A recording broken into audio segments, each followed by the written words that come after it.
사순절 두 번째 주일 재료를 통해서 본 소재의 의미라고 하는 제목으로 하나님의 말씀을 선포하겠습니다. 예배의 기본은 경외입니다. 하나님을 향한 그 경외. 그렇다면 성경이 기록하고 있는 우리 하나님께서 원하시는 방법을 따라 예배드리는 것이 하나님을 예우하는 가장 기본적인 경외입니다. 자, 1장에 보니까 번제에서 등급이 있는 걸 우리가 미리 살펴보았습니다. 첫째는 새의 번제가 있고 양과 염소의 번제가 있고 소의 번제가 있었습니다. 내 수준이 만약 새의 번제면 양과 염소의 번제 수준으로 올라가고 양과 염소의 수준이라면 빨리 소의 번제로 올라가라 라고 하는 겁니다. 한국 사람들은 뒤지기를 싫어합니다. 뭘 해도 이기려 합니다. 기질적으로 늘 업계들을 지킵니다. 선교사들도 보면은 우리 한국 선교사들만큼 열정을 가진 선교사 찾기 힘듭니다. 사지까지 뛰어듭니다. 목숨을 겁니다. 이사 갈 때도 특별한 경우가 아니면 한 단계 나은 곳으로 이사를 갑니다.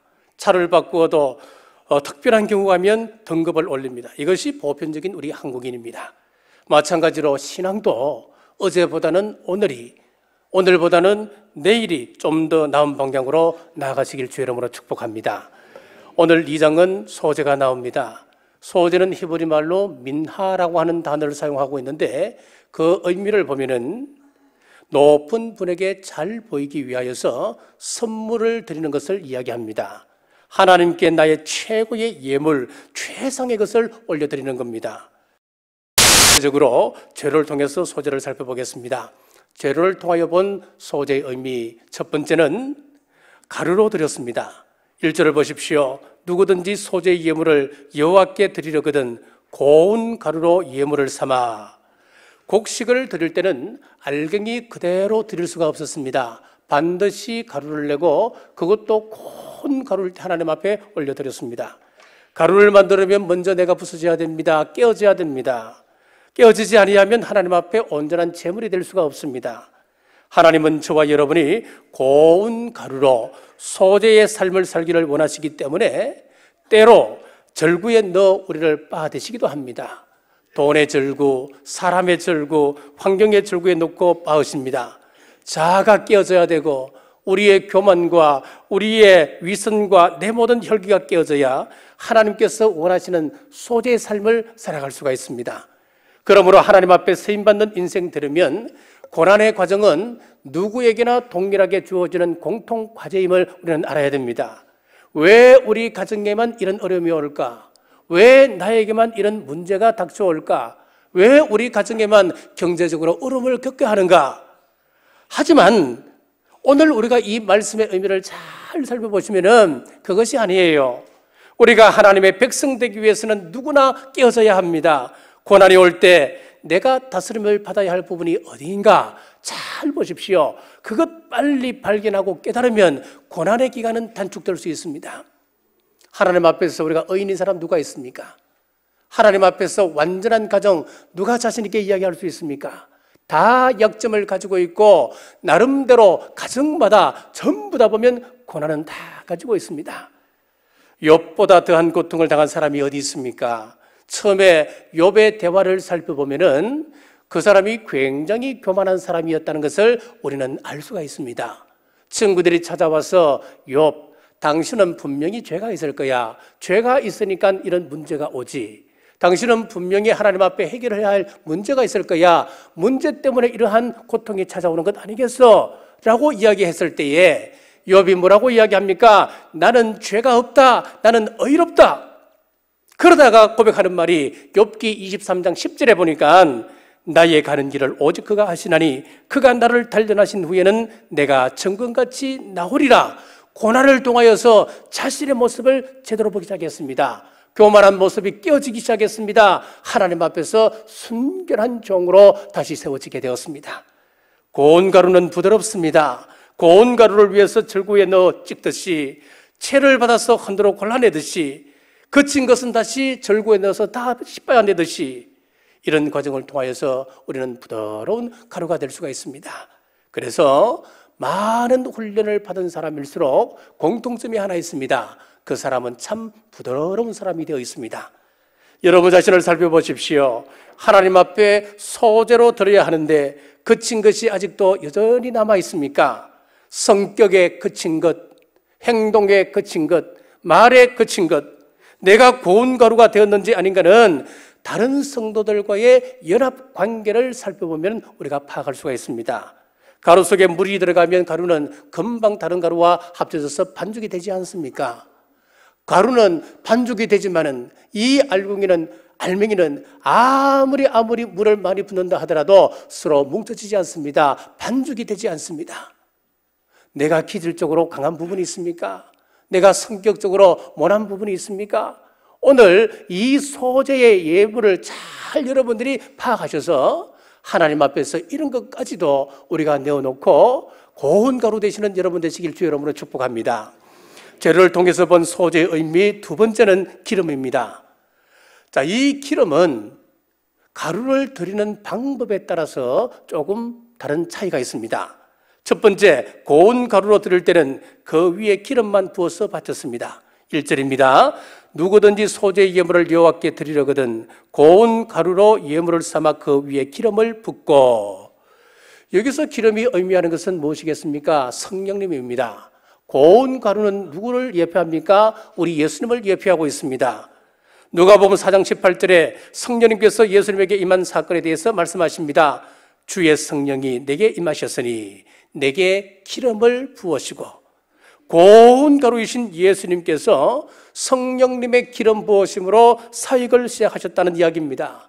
마찬가지로 우리가 어떤 사역을 감당하실 때 반드시 성령님의 역사로 사역해야 함을 말씀하고 있습니다. 사랑하는 여러분, 무슨 일이든지 성령님과 동행하십시오. 우리 성령님과 가까이 하십시오. 성령님을 인정하고 성령님께 물어보십시오. 성령님을 의지하고 하는 말은 평안을 전하고 문제가 있는 곳에 문제를 해결해 주고 공동체의 유익을 전합니다. 그래서 우리가 말을 하더라도 이 말이 굉장히 중요한 겁니다. 성령님이 중요하다는 이야기입니다.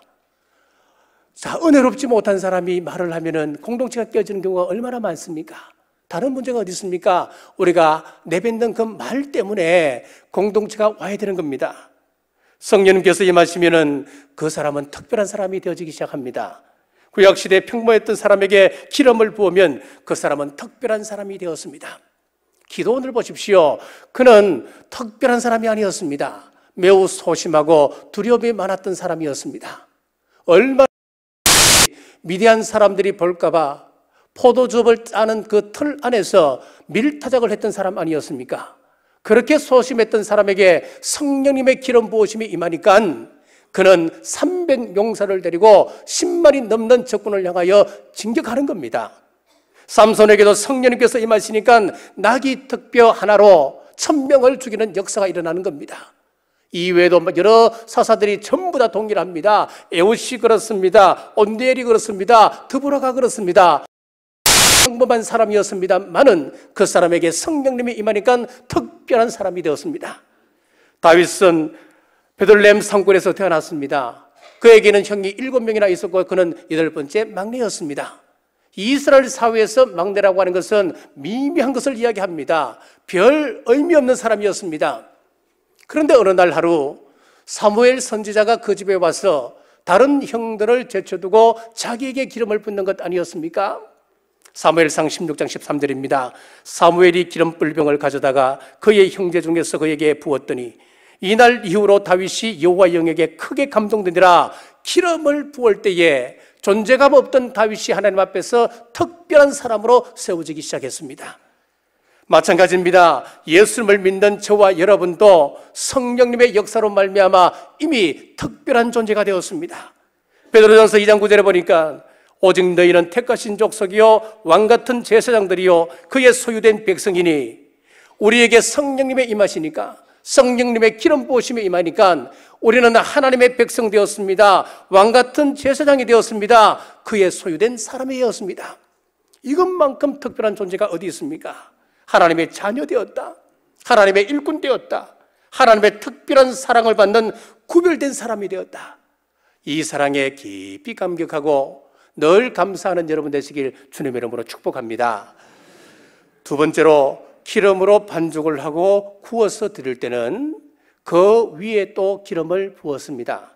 6절 말씀입니다. 조각으로 나누고 그 위에 기름을 부을지니 이는 소제니라. 자, 가루는 1차적으로 우리 예수 그리스도를 의미하고 2차적으로는 하나님의 자녀된 저와 여러분을 상징하기도 합니다. 우리는 생명 자체가 이미 변질되어 있습니다. 우리 속에는 추악한 죄로 가득 차 있습니다. 그래서 먼저 반죽하는 작업이 진행되어야 합니다. 제자들을 반죽하는데 우리 예수님께서 3년이라는 기간을 수고하셨습니다. 3년이나 훈련해도 온전한 제자 한 명 나오지 않았지 않습니까? 한 명은 예수님을 은 30냥에 팔아버렸습니다. 한 제자는 예수님을 저주까지 해버렸습니다.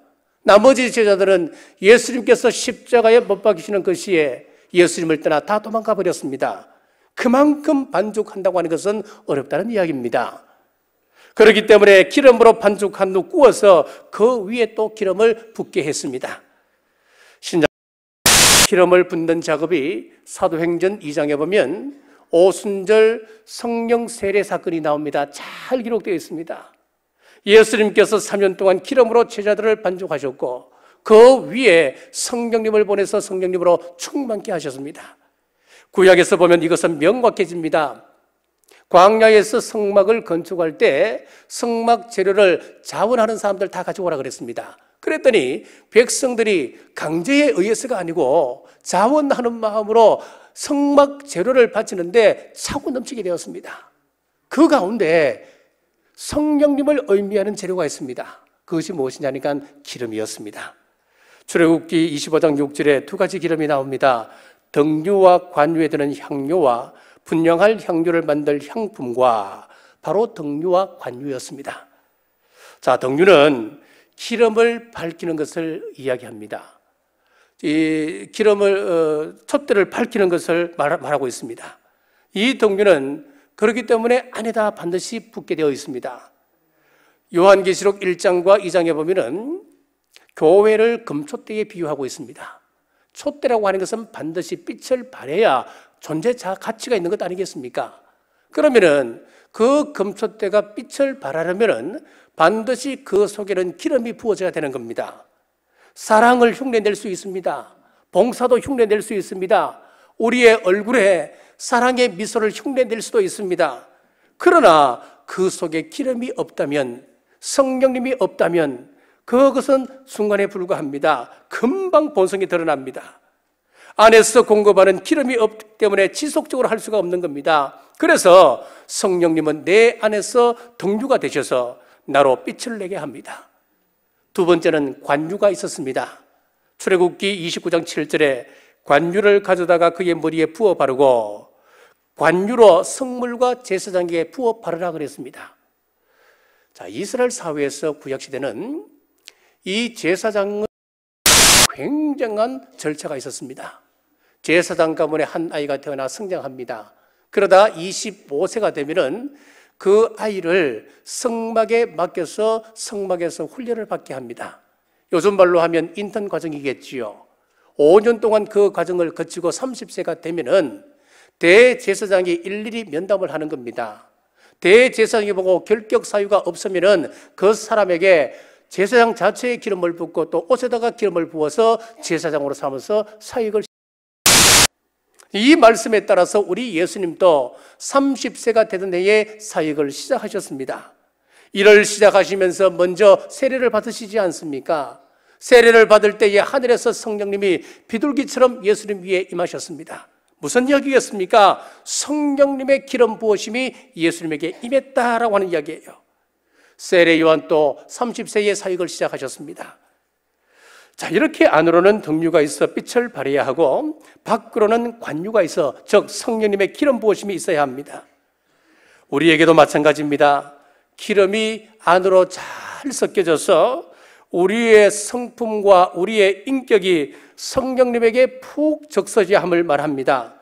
성령님의 기름으로 푹 적셔진 사람들은 갈라디아서 5장 22절에서 23절의 말씀처럼 오직 성령의 열매는 사랑과 희락과 화평과 오래 참음과 자비와 양성과 충성과 온유와 절제니 이 같은 것을 금지할 법이 없느니라. 그리스도 예수의 사람들은 육체와 함께 그 정욕과 탐심을 십자가에 못 박았느니라.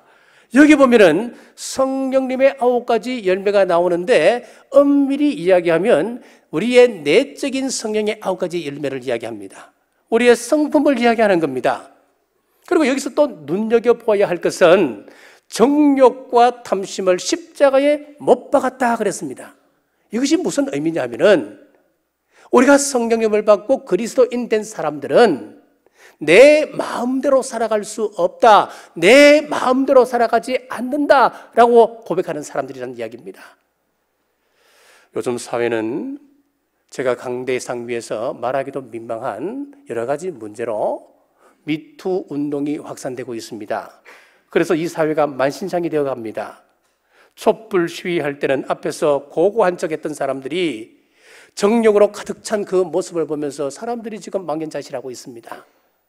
이런 신령한 경험, 오늘 이 기름으로 반죽했던 내적인 성령의 9가지 열매의 이 신령한 경험을 하지 못하니까, 그리고 정욕과 탐심을 십자가에 내가 못 받고 살아간다라고 하는 삶의 기준이 없으니까 결국 인간 본성을 쫓아갈 수밖에 없구나 하는 것을 깨닫게 됩니다.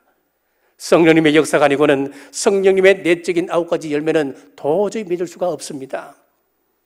또한 그 위에 기름을 부었다라고 하는 것은 밖으로 보이는 것이 있어야 한다고 하는 이야기입니다. 내 속에는 성령의 9가지 열매가 풍성하더라도 그것이 바깥으로 표현되지 않는다면 그것이 과연 공동체 속에서 무엇이 유익하겠습니까? 성령의 은사가 반드시 나타나야 합니다. 고린도전서 12장 7절에서 11절에 보면 각 사람에게 성령을 나타내심은 유익하게 하려 하심이라. 어떤 사람에게는 성령으로 말미암아 지혜의 말씀을, 어떤 사람에게는 지식의 말씀을, 또 다른 사람에게는 믿음을, 병 고치는 은사를, 능력 행함을, 방언 통역함을 등 기록하고 있습니다. 여기서 많은 은사를 우리에게 주신 이유가 뭐라는 겁니까? 공동체의 유익을 위해서 분명히 이야기하잖아요. 우리가 많은 은사, 우리가 여러 가지 사역을 할 때에 이 은사가 없으면은 아무 소용 없습니다. 하나님의 성령님의 기름 부으심이 없는 사람이 그 사역을 감당하면 분명히 그 공동체, 그 기관은 문제를 일으킵니다. 예를 들어서 지혜의 은사가 없으면요, 상대방을 굉장히 기분 나쁘게 합니다. 똑같은 문제를 놓고 지혜의 은사가 있으면, 집사님 요즘 힘드시죠? 집사님 요즘 힘드신 거 참 내가 알아요. 늘 눈 감고 기도할 때마다 집사님 가정이 먼저 떠올라요. 집사님 힘내세요. 그런데 집사님 이런 부분은 우리 좀 바꾸면 참 좋겠네. 이런 문제는 좀 내려놓고 좀 더 기도하면 좋겠네. 그렇게 이야기하는 반면 이 지혜의 음사가 없으면 바로 직설적으로 이야기하는 거예요. 내 감정을 실어서, 아니 중직자가 되어서 그런 일 그렇게밖에 처리 못해? 문제를 일으키는 거예요. 받는 사람들이 굉장히 기분 나빠지고 결국은 그 말 한마디 때문에 그 관계가 벗어져 버립니다. 자, 예를 들까요? 우리 교회에 얼마나 많은 사역 부서가 있습니까? 얼마나 많은 그런 이제 부서가 있는데, 예를 들어서 설득력이 있는 이 언변을 가진 사람이, 이 사람들은 영향력이 또 있거든요. 그리고 이 언변, 설득력 있는 언변을 받았다고 하는 것은 하나님 앞에 크게 감사할 일입니다. 또 말의 기술을 가진 사람이 있습니다. 얼마나 참 부러운 줄 모릅니다. 그런데 이런 분들은 또 파장이 크기 때문에 항상 오늘 말씀처럼 공동체 유익을 먼저 생각하셔야지, 잘못하시게 되면 마귀의 도구로 전락될 수가 있습니다. 성령의 기름 부으심으로 우리의 은사가 은혜롭게 드러나기를 주의 이름으로 축복합니다. 이렇게 가루를 드릴 때는 기름만 붓고 떡으로 구워 드릴 때는 반죽을 하고 난 이후에 다시 구워서 그 위에 기름을 부었습니다. 사랑하는 여러분, 성령님으로 반죽하여 성령의 내적 열매를 맺으시고 성령의 기름 부으심으로 말미암아 외적인 은사가 풍성해지는 여러분 되시길 주의 이름으로 축복합니다. 세 번째는 유향을 넣어서 드렸습니다. 1절 말씀입니다. 고운 가루로 예물을 삼아 그 위에 기름을 붓고 또 그 위에 유향을 놓아. 자, 여기서 유향은 가나안 땅과 아라비아 산의 땅에서 많이 이제 생산이 되는데, 이 유향은 하얀 연기와 향기로운 냄새가 납니다. 이 향의 의미는 무엇이겠습니까? 성경 곳곳에서 말씀하고 있습니다. 우리의 기도입니다. 시편 141편 2절에 보니까 나의 기도가 주의 앞에 분향함같이 되며 나의 손드는 것이 저녁 제사같이 되게 하소서. 기도가 향이 되어 올라간다라고 했습니다. 그래서 예배위원회에서부터 모든 교회 사역에는 그냥 와서 시간이 되니까 몸으로 때운다, 그게 아니에요. 반드시 우리 위원들은 하나님 앞에 먼저 기도의 향을 올려드려야 됩니다. 주차위원들이 참 수고를 많이 하셔요. 정말 우리 교회에서 가장 수고하는 부서가 주차위원입니다. 자, 오해는 하지 마세요. 예를 들어서 그렇다는 거예요. 만약에 주차위원들이 먼저 기도하지 아니하고 이 사역을 감당하게 되면 많은 문제를 만나게 됩니다. 우리가 항상 하나님 앞에 기도하기 전에 먼저 하나님, 오늘 또 만나는 사람들에게 우리의 언변이나 우리의 행동을 통하여서 상처받지 않도록 하나님 역사하여 주옵소서 기도하십시오. 그러지 않고 한꺼번에 사역을 하게 되면 사소한 문제 때문에 상처를 받습니다. 지금 예배 드리러 오는 사람이 주차하러 갔는데 지금 예배 시간은 벌써 지각을 했고 빨리 들어가야 되는데 그냥 실수로 입구에다 차를 대었습니다. 우리 주차위원들이 굉장히 애를 씁니다. 밥도 제대로, 점심도 제대로 못 드셔요. 계속 전화가 오는 거예요. 왜 내 앞에 이런 차가 있어서 차를 안 빼느냐고. 전부 다 지금 원방이 주차위원들에게 돌아가거든요. 그러니까 이분들은 또 뭐 어떻게 합니까? 아니, 그렇게 뜨지 마시고 그렇게 되면 다른 차들이 빠져나가지 못하니까 좀 불편하지만 저 안쪽으로 좀 대달라고. 그러면 나는 지금 바쁜데 빨리 예배 들어가야 되는데 그 말이 귀에 들어오겠습니까? 그러니까 된 발음이 나오고 욕을 하고 결국은 핸들을 돌려서 밖으로 나가버리는 거예요. 여러분, 이것은 한 예에 불과합니다. 모든 목사자들은 사역에 앞서서 기도의 향을 올려야 됩니다. 우리 예수님께서 무엇이 부족하셔서, 하나님이신 예수님이 무슨 기도가 필요하셔서 기도의 몸을 보이셨습니까? 새벽을 깨워 기도하셨습니다. 습관을 따라 기도하셨다 했습니다. 심지어 로마서 8장 34절에 보니까 누가 정죄하리요? 죽으실 뿐 아니라 다시 살아나신 이는 그리스도 예수시니 그는 하나님 우편에 계신 자요 우리를 위하여 간구하시는 자시니라. 성천하신 이후에도 우리를 위하여 기도하신다라고 말씀하고 있습니다. 로마서 12장 12절 소망 중에 즐거워하며 환난 중에 참으며 기도에 항상 힘쓰며라고 했습니다. 지금 로마 교인들의 상황이 예수님을 믿으면 잡혀서 죽어야 하는 그런 상황입니다. 카타콤으로 숨어 들어가서 햇볕 한 줄기 쬐지 못하는 그 속에 들어가서 예배를 드리는 사람들입니다. 그런 사람들에게 무엇을 이야기합니까? 기도하라라고 말씀했습니다. 요한계시록 5장 8절에 그 두루마리를 취하심에 내 생물과 24장로들이 그 어린 양 앞에 엎드려 각각 금은과 향이 가득한 금대접을 가졌으니 이 향은 성도의 기도들이라. 요한계시록 8장 4절 향연이 천사의 손으로부터 하나님 앞에 올라가는지라. 우리의 기도가 얼마나 하나님 앞에서 귀하든지 어떤 비유로 쓰느냐, 마치 금향로에 담겨져 올라가는 기도다, 그렇게 이야기했어요. 향연을 베풉니다. 잔치를 베풀고 있습니다.